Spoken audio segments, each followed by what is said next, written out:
नमस्ते। आज हम बात करने वाले हैं माइस्क्यूएल के बारे में। एक ऐसी चीज जो हमारी डिजिटल दुनिया को आप कह सकते हैं चलाती है। तो चलिए सीधे शुरू करते हैं।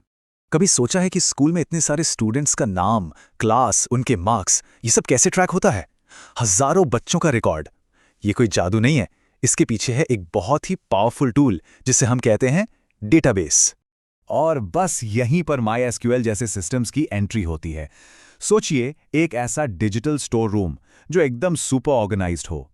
मतलब यहां सिर्फ चीजें रखी नहीं जाती, बल्कि यह भी पक्का किया जाता है कि जब भी किसी चीज की जरूरत पड़े वो फौरन मिल जाए। तो आज का हमारा सफर कुछ ऐसा होने वाला है। पहले हम इस डिजिटल स्टोर रूम को समझेंगे, फिर इसकी शेल्फ्स बनाएंगे, उन पर सामान यानी डेटा रखेंगे, फिर उस डेटा को ढूंढना सीखेंगे और आखिर में देखेंगे कि असल जिंदगी में माइस्क्यूएल कहां-कहां इस्तेमाल होता है। ठीक है, तो अब काम पर लगते हैं।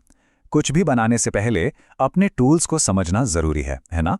तो चलिए पहले इस डिजिटल स्टोर रूम के जो बेसिक बिल्डिंग ब्लॉक्स हैं उन पर एक नजर डालते हैं। इसको ऐसे समझिए, मान लीजिए पूरा स्कूल एक डेटाबेस है। तो उस स्कूल के अंदर जो अलग अलग रजिस्टर्स होते हैं ना, वो टेबल्स हैं। एक टेबल स्टूडेंट्स के लिए, एक टीचर्स के लिए, एक शायद क्लासेस के लिए। बस जानकारी को सही जगह पे रखने का एक तरीका है ये। अब जरा इस टेबल को थोड़ा और करीब से देखते हैं। हर कॉलम, जैसे कि नेम, उसे हम फील्ड कहते हैं। ये बताता है कि इस कॉलम में किस तरह की इंफॉर्मेशन आएगी। और हर एक लाइन, जैसे राहुल की पूरी जानकारी वाली लाइन, वो एक रिकॉर्ड है। सिंपल है ना? ओके, तो अब जब बेसिक्स क्लियर हो गए हैं तो अब बारी है कुछ बनाने की। हम अपने खाली स्टोर रूम के लिए शेल्फ्स बनाने जा रहे हैं और इसके लिए हम इस्तेमाल करेंगे डीडीएल कमांड्स का। डीडीएल यानी डेटा डेफिनेशन लैंग्वेज।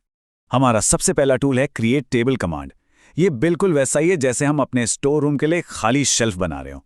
हम डेटाबेस को बता रहे हैं कि भाई एक शेल्फ बनाओ जिसमें ये कॉलम होंगे, जैसे मेंबर आईडी और मेंबर नेम। और ये देखिए, हमारी कमांड ने अपना काम कर दिया।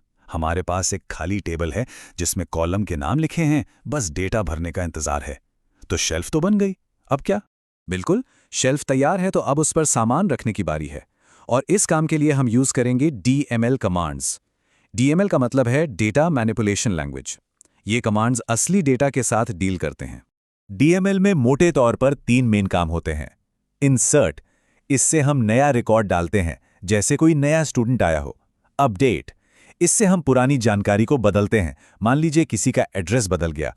और डिलीट, इससे हम वो रिकॉर्ड हटा देते हैं जिसकी अब जरूरत नहीं है। चलिए इसको करके देखते हैं। इस सिंपल सी इंसर्ट कमांड से हम अपनी स्टूडेंट टेबल में राहुल का रिकॉर्ड डालेंगे। हम बस लाइन से वैल्यूज बता रहे हैं, रोल नंबर, फिर नाम और फिर क्लास। और ये लीजिए, ये रहा रिजल्ट। हमारी कमांड चल गई। राहुल अब ऑफिशियली हमारी टेबल का हिस्सा है। देखा कैसे एक छोटी सी कमांड ने सीधे डेटा पर असर डाला। यही तो डेटाबेस की असली पावर है। अच्छा, स्टोर रूम बनाने और उसमें सामान भरने का फायदा ही क्या, अगर हम जरूरत पड़ने पर कोई चीज ढूंढ ही ना पाए? सही बात है ना? बस यहीं पर काम आती है डेटा क्वेरी लैंग्वेज यानी DQL।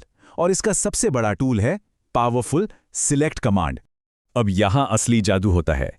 सिलेक्ट स्टार का सीधा मतलब है मुझे सब कुछ दिखाओ। लेकिन अगर हम इसके साथ वेयर लगा दें तो हम चीजों को फिल्टर कर सकते हैं। जैसे ही हमने कहा वेयर एक्टिविटी इक्वल्स बैडमिंटन, हम डेटाबेस को बोल रहे हैं कि हमें सिर्फ वही मेंबर्स दिखाओ जो बैडमिंटन खेलते हैं। और ये रहा रिजल्ट। डेटाबेस ने पूरी टेबल देखी और सिर्फ वही एक रिकॉर्ड हमें दिया जो हमारी कंडीशन से मैच हो रहा था, कविता जो बैडमिंटन खेलती है। सोचिए ये कितना पावरफुल है कि हम इतनी सटीकता से कोई भी जानकारी निकाल सकते हैं। तो हमने कमांड्स तो देख ली, पर चलिए एक कदम पीछे लेते हैं। असल दुनिया में इन सब का मतलब क्या है? ये सब जानना इतना जरूरी क्यों है? देखिए, माइस्क्यूएल सिर्फ डेटा रखने के लिए नहीं है। ये डेटा को सेफ रखता है, बहुत तेजी से जानकारी ढूंढ कर लाता है और ये भी पक्का करता है कि डेटा में कोई गड़बड़ ना हो। और हाँ, कई लोग एक साथ इस पर काम कर सकते हैं, जो आजकल के कामकाज के लिए बहुत जरूरी है। और मजे की बात यह है कि हम सब इसे रोज इस्तेमाल करते हैं, भले ही हमें पता ना चले। स्कूल के रिकॉर्ड से लेके बैंक के लेन देन तक, जब हम ऑनलाइन शॉपिंग करते हैं या अपने फोन पर कोई ऐप यूज करते हैं, इन सब के पीछे माइस्क्यूएल जैसे डेटाबेस ही काम कर रहे होते हैं। तो अब जब हम सब ने ये टूल चलाना सीख लिया है, हम सब एक तरह के बिल्डर बन गए हैं। तो एक पल के लिए सोचिए, अगर आपके पास ये पावर हो तो आप अपनी दुनिया में क्या ऑर्गेनाइज करना चाहेंगे? अपनी किताबों का कलेक्शन, अपने गेमिंग के स्टैट्स या कुछ और? सच कहूं तो संभावनाएं अनंत हैं।